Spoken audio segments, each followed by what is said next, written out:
Hi and welcome back to The Books Are Everywhere.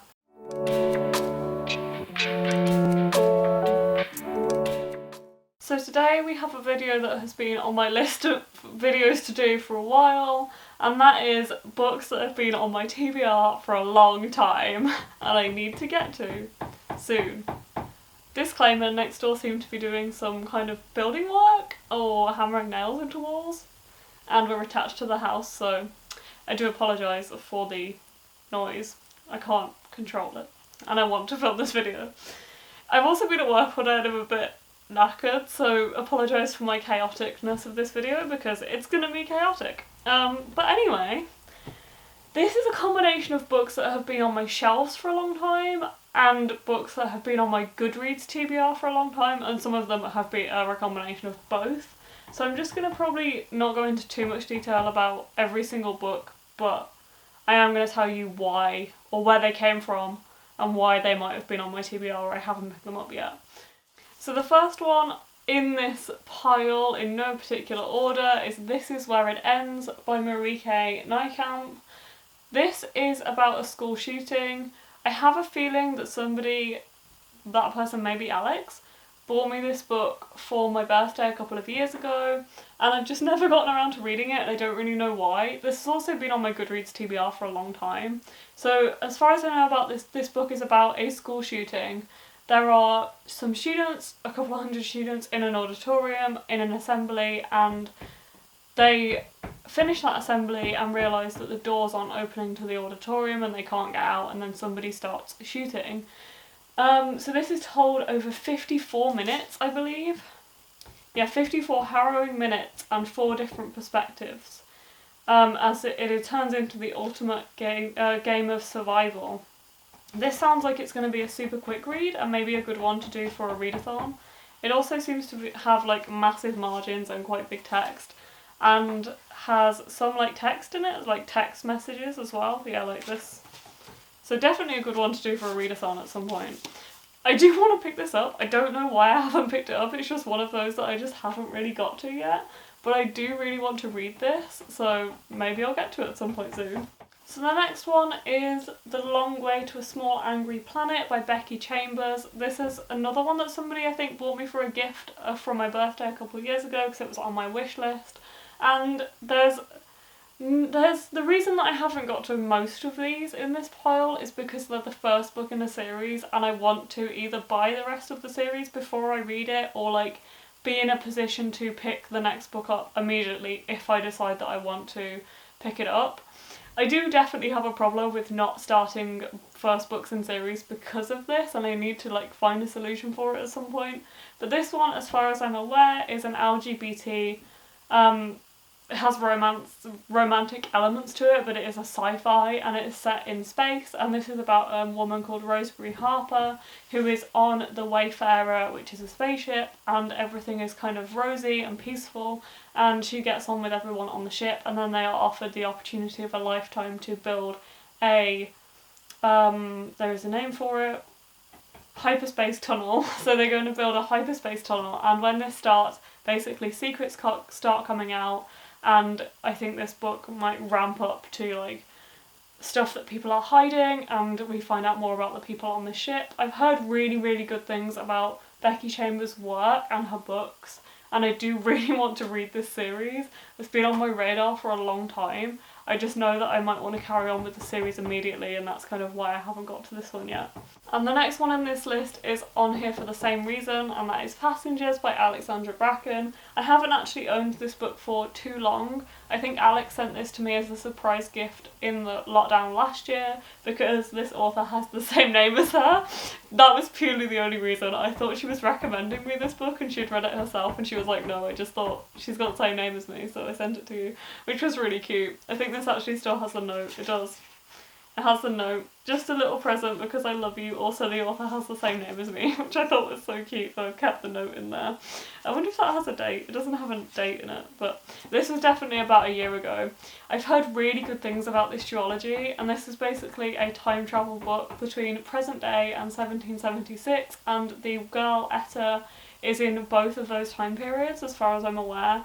And then there is Captain Nicholas Carter, who is tasked with delivering Etta to the dangerous Ironwood family, and that is in 1776. So that is like, Etta is his mysterious passenger. But Etta is also present in the present day and is thrown into an unfamiliar world, which I presume is the 1776 world. And it says that together they embark on a perilous journey across centuries and continents, piecing together clues left behind by a desperate thief. But as Etta plays deeper into the Ironwood's game, treacherous forces threaten to separate her, not only from Nicholas but from her path home forever. This has blurbs on the front from Sarah J. Maas and on the back from Victoria Aveyard. So I have high hopes for this book. Also Book's Nest, who I love, really enjoyed this duology, so I definitely have high hopes for it. I just want to get the second book before I read it because I am fairly confident that I am going to enjoy this series. So the next one is also on here because of the same reason, and that is The Smoke Thieves by Sally Green. This is a book that I bought a long time ago in a Waterstones because it had beautiful sprayed edges and a lovely cover. I do really want to read this. This says it's about a princess, a soldier, a hunter, a traitor and a thief. Apparently this is 5 young people's lives, and I'm presuming that they intertwine during this book, and it is set in a fantasy land, and they are all kind of at different points in their lives and they are at different statuses, and there's a princess and there's a servant, and yeah, so basically they have completely different roles within this world, but there's something that happens within the kingdoms and there ends up being a mysterious battle and a war.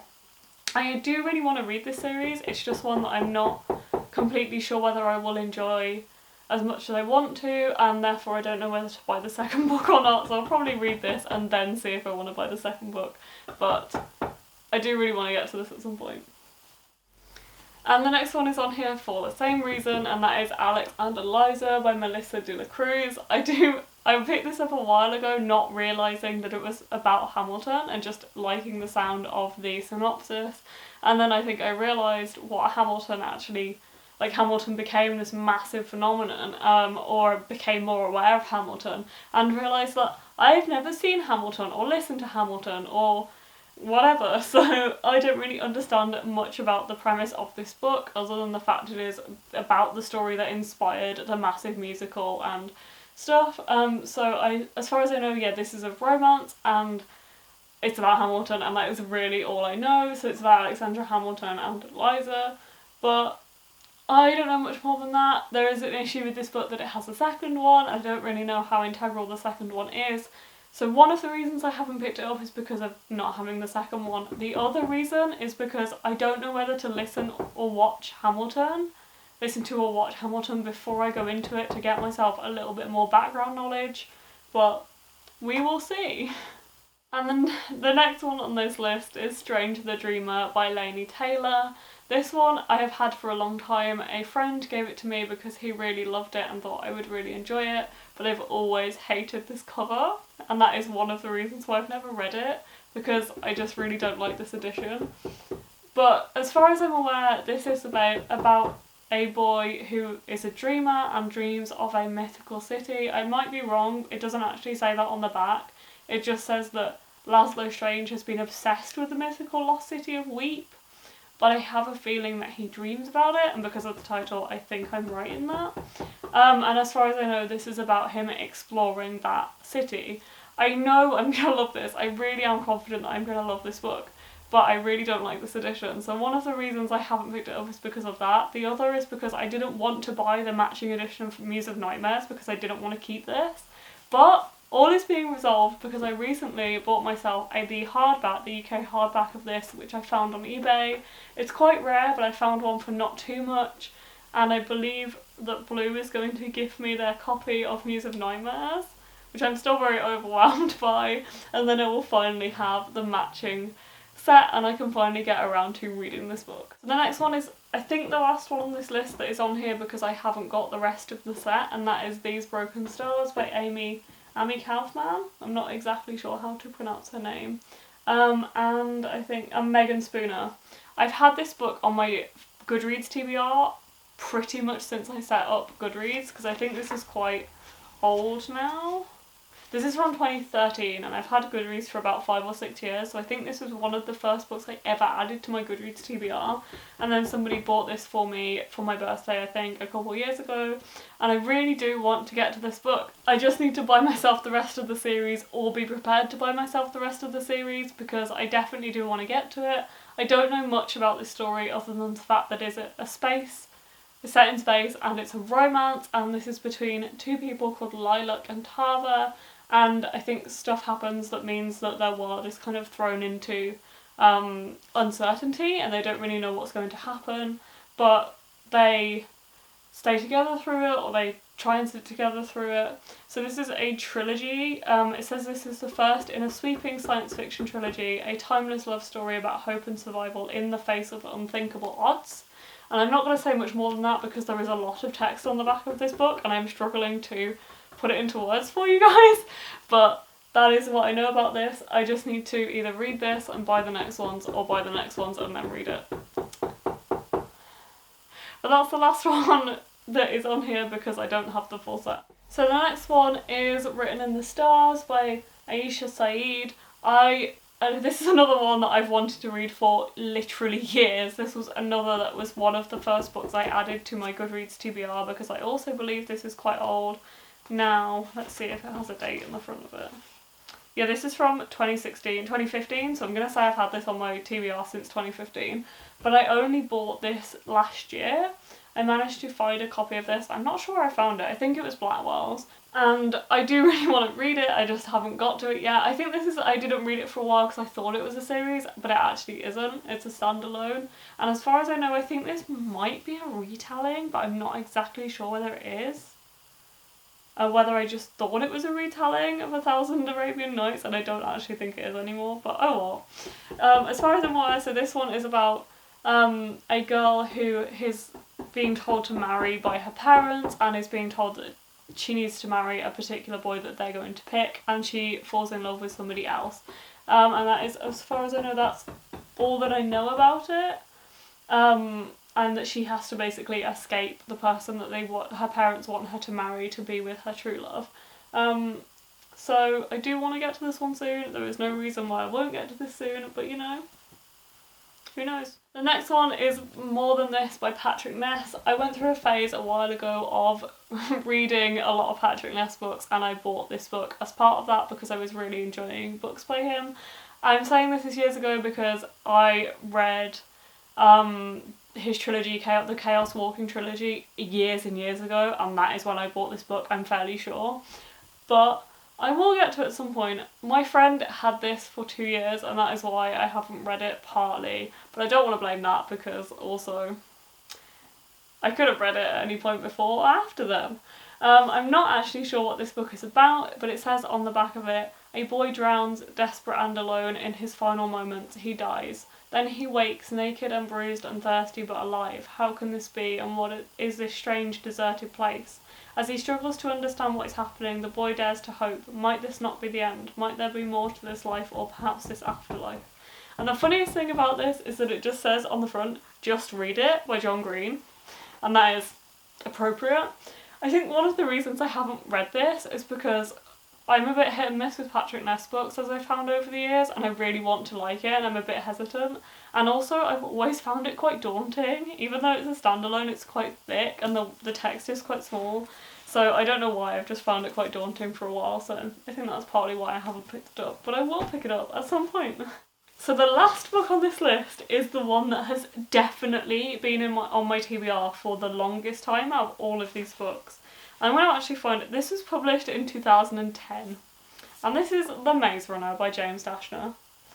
This is definitely the longest book on the oldest books on my TBR, because these have been in my house for years because my brother owned this set and eventually passed them on to me, and there is just no reason why I haven't read them.